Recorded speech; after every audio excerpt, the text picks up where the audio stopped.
guys, once again welcome to my YouTube channel. My name is Nitali Agarwal, and first of all thanks to all for subscribing to my channel. I would like you to make it more famous by asking your friends and family to subscribe to this channel, and do like, share, comment on the videos that you are watching. So, as we have already seen descriptive statistics module, now from here onwards we will start a new module, that is inferential statistics.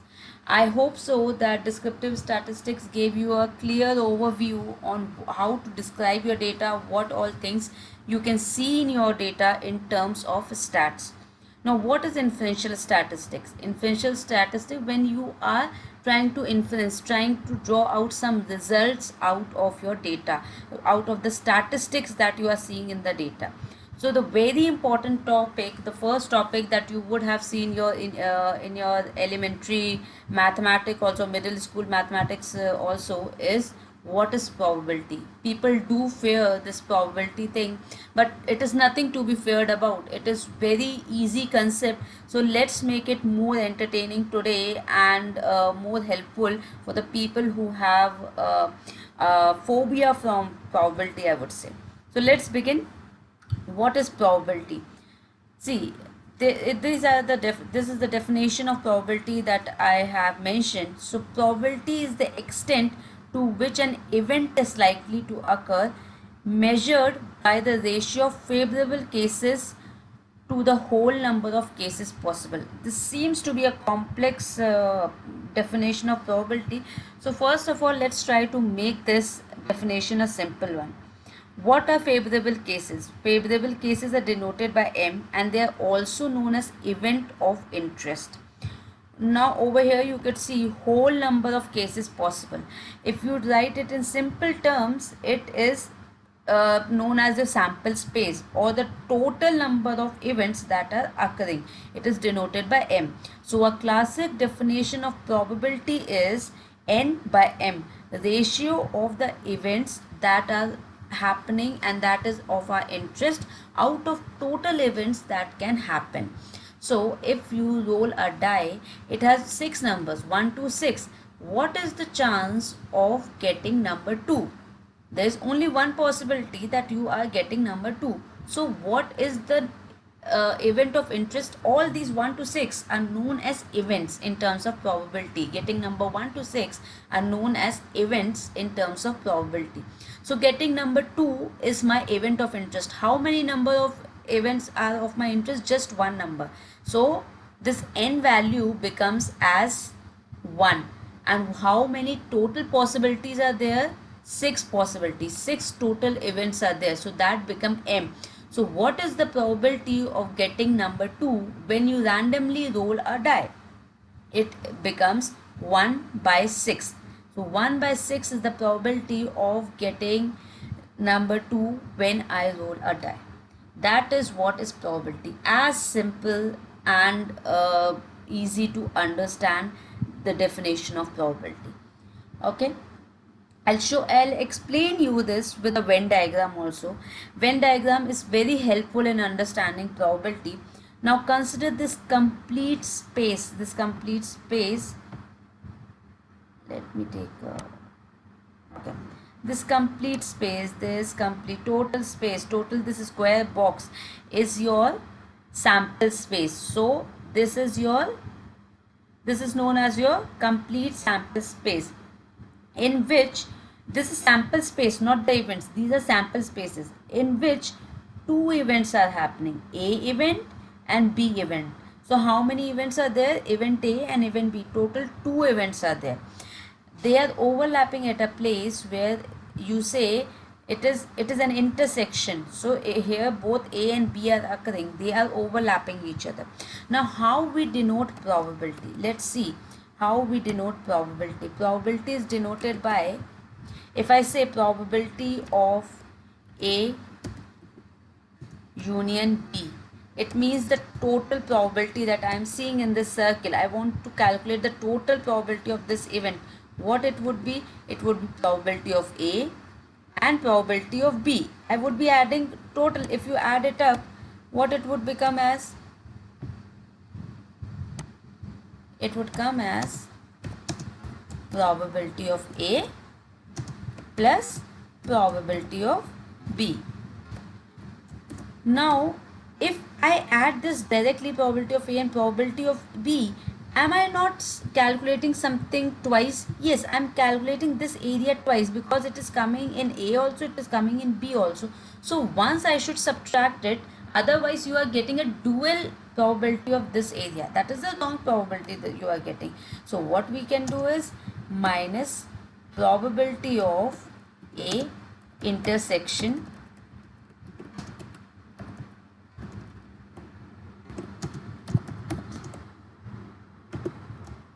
So this is your complete probability of these events in this sample space. So if you have to, this denotes probability of A, this denotes probability of B, and this is probability of intersection. So the complete probability of this sample is, of this union is, of A and B is probability of A plus probability of B minus probability of A intersection B. Okay, so as simple as this is how you have to see your probability. Now some people confuse with this thing. There are terminology in terms of events. So what are those terminologies? They are, we call some events mutually exclusive events. Then we have other type of events which are independent events. Then complementary events, and last one is equally likely events. So what is mutually exclusive? Mutually exclusive means that when two events can't occur at the same time, when you have two results, they can't occur at the same time. If you are, suppose you are tossing a coin, it has only two events that can happen. You can get a head or you can get a tail. But if tails come same time, head can't come. A head comes in same go, tail can't come. So those are mutually exclusive event. Okay. Then what is an independent event? Independent event is that both, if I'm just taking example of two events, you can apply it for more than two events also. So independent event is that one event is not dependent on other event. Over here I am creating this video, I am creating this lecture video, and somewhere it's raining in Kashmir, it's raining. So they are totally unlikely. My teaching is not dependent, my recording this lecture is not dependent on rain in Kashmir. So that's what is independent event. These are two independent events. If you are tossing the coin once, you get a head. Again you toss a coin and now you get a tail. That tail is not dependent on the previous toss of the coin. So they are two independent events. What are complementary events? Complementary events are that they complete your sample space. It is P plus Q is equals to 1. Means suppose you are playing a match, there is only two outcomes that can happen. It is either you will win the match or you will lose the match. So what are the probabilities? They are both complementary to each other. P plus Q is equals to 1. Success plus failure will make up the complete space. There is no other event that is happening. So they are complementary events.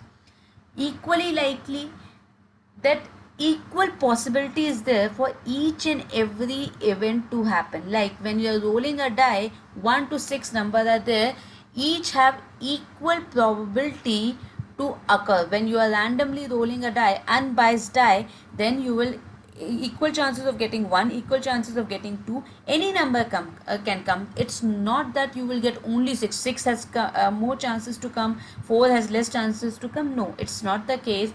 So it is always equal chances for each and every event to occur. So those are equally likely events. Now one more thing that I would like to add to this definition is n by m. This m, what is this m?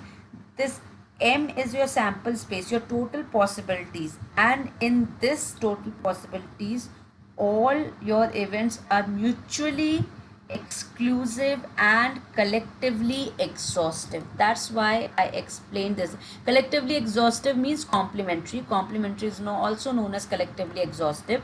So mutually exclusive and collectively exhaustive. So when we was when we are seeing this thing in this sample space, these two events, event A and event B, are mutually exclusive. Only one can happen, means only you can get one result at a time. Both results can't come, and they are completely exhaustive. A plus B, there are only two chances that will occur. So this is what your probability and different type of events are.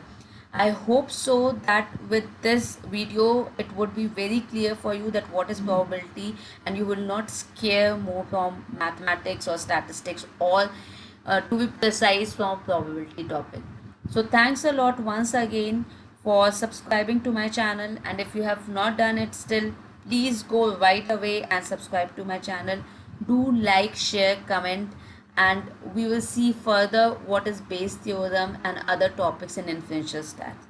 Till then, thank you guys. Bye bye.